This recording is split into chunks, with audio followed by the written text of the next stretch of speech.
Hast du schon mal einen Nö, aber was sind Dank? Tornado gesehen? Aha, das ist das Mofa. Und heute geht's weiter. Herzlich willkommen zum neuen Video. Heute geht es weiter an unserem Mad Max Ciao Projekt. Es wurde bereits angeschliffen. Das lässt darauf deuten, dass es in diesem Video um den Lack geht. Bauen wir noch ein bisschen was zusammen oder lackieren wir einfach nur? Wir müssen noch ein Spachteln. Oh shit. Haben wir natürlich alles vorbereitet. Alles da. im Haus, alles kein Problem. Ihr wisst, hier ist noch ein bisschen wellig. Ne? Das ist leider beim Schweißen und Klopfen nicht ganz so glatt geworden, wie wir uns das gewünscht haben. Damit das gut aussieht, spachteln wir das noch hier richtig schön mit 2K-Spachtel. Wie gesagt, top vorbereitet. Haben wir das natürlich alles schon im Baumarkt liegen und deswegen fahren wir da jetzt hin. Auf zum Mama! So.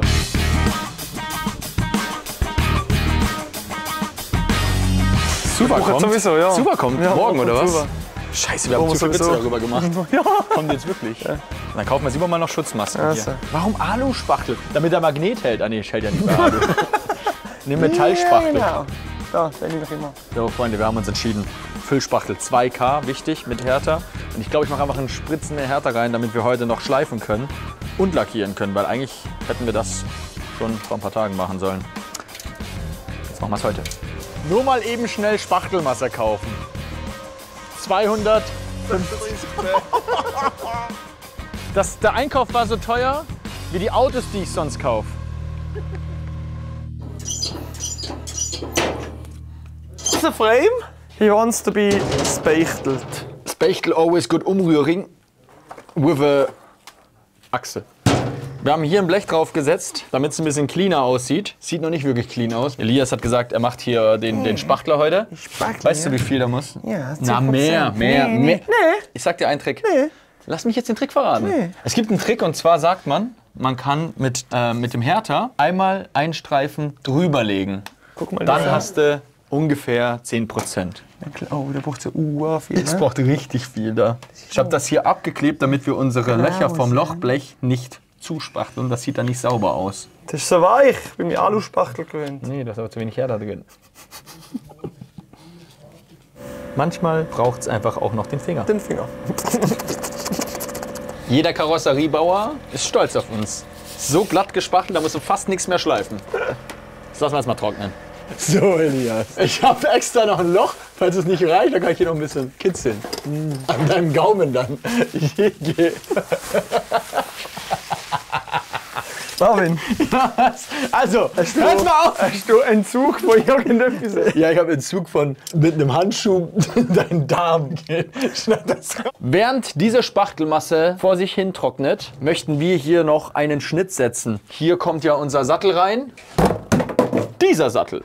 Sheesh. Ja, unser lieber Ribi hat sich für den Mofa-Kult-Sattel mit der Federung entschieden. Finde ich optisch sehr, sehr geil. Vor allem, wenn ihr dann das Gesamtkonzept seht, wisst ihr, warum das hier ein brauner Sattel geworden ist. Der soll hier irgendwie ein bisschen tiefer, ne? Das ist noch nicht geil hier. Abschneiden und so tief wie möglich. Die Frage ist, wie montieren wir den? So schnell mit Distanzen, dass man den reinbringen, dass eine Art Schraube durch den Unter durchgeht. Wir mit dem können die Sattelstütze so heben. Und dann nach oben gedreht. Da wahrscheinlich ein Stückchen Rohr, damit man nicht ganz zusammendrücken, oder? Okay. Habt ihr das geblickt? Wahrscheinlich nicht, ne? Nö. Fakt ist, abschneiden erstmal. Weg.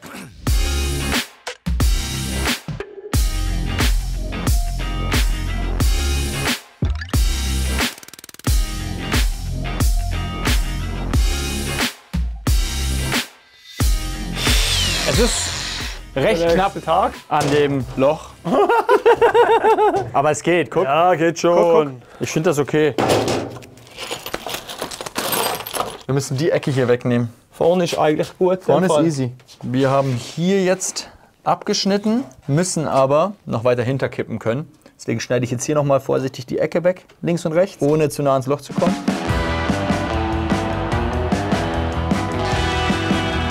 Ich kann ihn auch so sich einstellen. Vor, zurück, Winkel, komplette Flexibilität. Wir lassen mal die Spachtelmasse noch ein bisschen fertig trocknen und kommen dann gleich zurück zum Schleifen. Sag mal, wo hast denn du so Schleife gelernt? Bei der LB Garage Tutorials? Nö.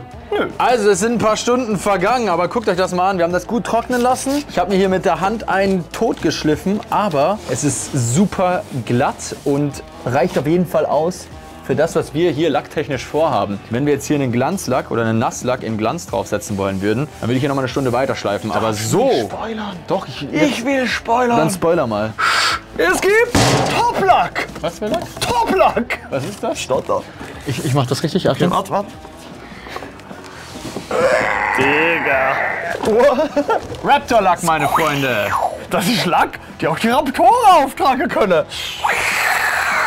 Im Grunde ist das einfach eine Lackierung aus solch einer Unterbodenschutzpistole. Ja, das ist ein bisschen was anderes wie eine Lackierpistole. Wir arbeiten mit Druckluft vom Kompressor. Ihr kennt das vielleicht bei den Pickups auf der Ladefläche. Dieser Strukturlack, das ist das, was wir hier auf dieses Mofa setzen wollen.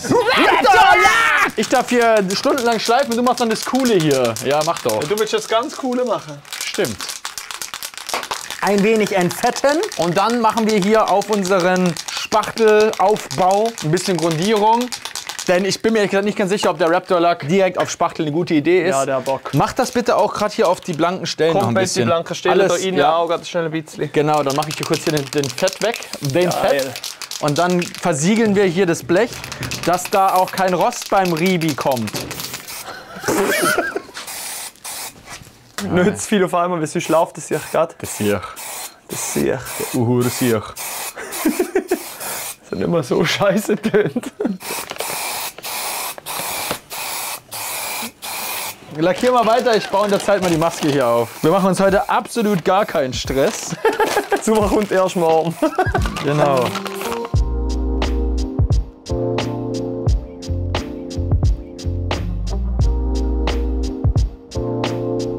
Unser Füller, der Haftgrund, der ist jetzt drauf und auch schon getrocknet. Überall, wo blankes Blech war, einfach um es ein bisschen zu versiegeln. Als nächstes kommt jetzt unser Raptor Liner zum Einsatz in schwarz. Und zusätzlich haben wir hier unseren Härter. Härter, denn wir haben eine 2K-Farbe. Das heißt, wir mischen jetzt den Härter hier mit diesem Messbecher und zwar genau 237 Milliliter. Schütteln das gut, benutzen dann diese Pistole, montieren das und spritzen los. Mein Saft ist ziemlich dick. Aber davor gut zumachen. Die Gabel wurde komplett zerlegt. Wir haben ja die EBR-Gabel, die wir verbauen wollen. Die war schon schwarz, aber eben nicht im Raptor-Liner. Hat Elias hier schon aufgehängt und entfettet. Genauso wie der Rahmen. Der wird hier dann einmal gedreht, sobald er von unten durchlackiert ist. Und ich hoffe, das wird was. Das ist mein erstes Mal mit Raptor-Liner. Einmal kurz checken. Ist dicht. Ja, eben. Alter, der hat massiv zu viel Druck. So, jetzt guckt ihr hier mal kurz. Jetzt seht ihr, was hier rauskommt. Das ist so ein strukturmäßiger, sehr rauer Lack. Der hat wie so Bröckelchen, ne? Können wir den Druck noch ein bisschen runterdrehen? Yes! Das wäre super. Also so halb reicht, sogar noch weniger wahrscheinlich. Ich fange jetzt mal unten und innen hier im Rahmen an und schauen zusammen, ob das was wird. Ich hoffe es. Huch.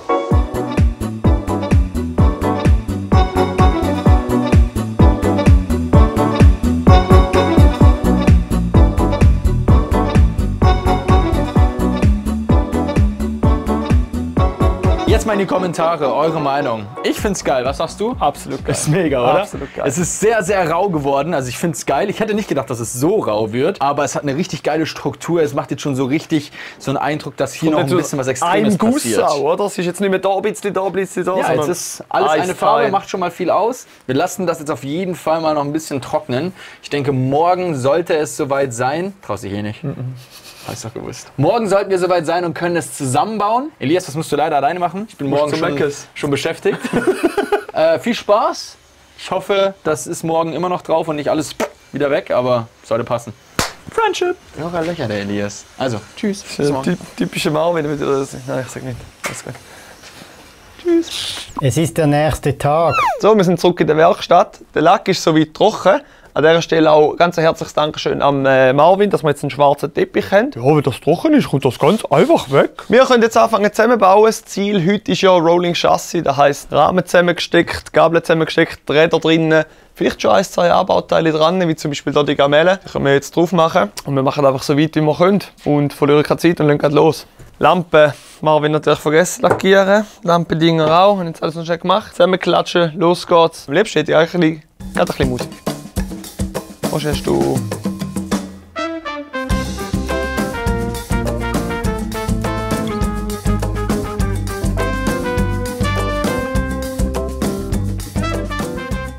Ribis wird ja möglichst alles in schwarz, nur ganz ein bisschen vom chromigen Führer schauen. Darum gibt es da auch die Bags, wie heissen die? Faltenbalg Universal. Die fitzen wir jetzt da drauf. Und wie wir ja recht tief sind, werden die nicht so sein. He?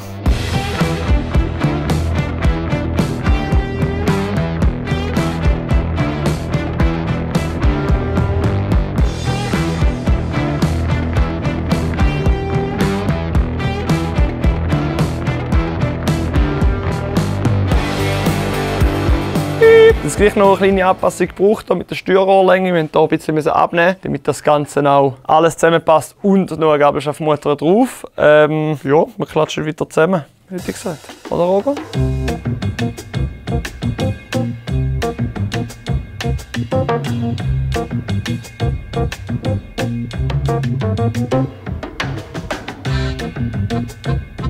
Jetzt haben wir hier kein Sattelrohr drin. Das heisst, wenn wir hier zusammenziehen, können wir einfach, bis die zwei zusammen sind, dann auch den Sattel immer bewegen. Jetzt müssen wir schauen, ob wir ein altes Sattelrohr haben. Das ist ein Rohr, da könnte sich da noch sein Fähnchen, schau, das habe ich sozusagen vorgesehen. Ich mache ein Lachgas rein. Mal schauen, ob das geht. So, als nächstes, wir wollen ja heute zum Rolling Chassis kommen irgendwann. Für da hinten machen wir aber noch die verstärkte Dreiecksplatte an für Swing. Jetzt wird ja der Ribis hier noch seine Werkzeugkiste. Der war auch noch nie im Militär, ich weiß nicht, was da ist. Machen wir die gerade noch da rein. Ich würde ihm vielleicht empfehlen, um hier Hutmütterchen drauf zu tun. Wenn er da rein und raus langt mit den vorstehenden Rübli, ist sicher nicht so geil. Jetzt sieht seine Hand so wie Mini. Affengeil! So, Lampe die wir jetzt mal provisorisch montieren, weil vorne kommt etwas an. Was? Wir sehen aber wirklich im nächsten Video. Aber wie geil der riesige Skiwerfer ist, Mann. Den habe ich richtig blausch. Motor machen wir jetzt noch hier, Fußrasten an und dann nehmen wir es mal raus an die Sonne. Noch ein Stück, so da. Käfchen. Was jetzt hier nicht mehr funktioniert mit dem Motor drinnen, ist, dass wir den normalen Luftfilter verbauen. So, den hier können wir dran tun. Das ist so wie kein Problem. Und der Luftfilter, der ist jetzt eher knapp. Ja, vielleicht könnte man gerade so drauf wirken. Aber irgendwie so ein bisschen Mad Max-mäßiger wäre es ja wenn er hier irgendwo rauskommt. Wie fändest du? Als nächstes machen wir noch Fußrasten an. Dann natürlich mit der GPO Drehtachse, neue Lager und die Fußrasten. Jetzt ist noch den Tank geregnet, haben wir jetzt noch den Deckel drauf. Und jetzt gehen wir raus schauen, wie das Ding in der Sonne aussieht. Jetzt machen wir Abmoderation, dann sage ich hoffe, euch hat es gefallen und für euch gibt es jetzt noch ein paar Bilder von dem Höbel im Ist-Zustand. Macht's gut, bis zum nächsten Mal und ciao.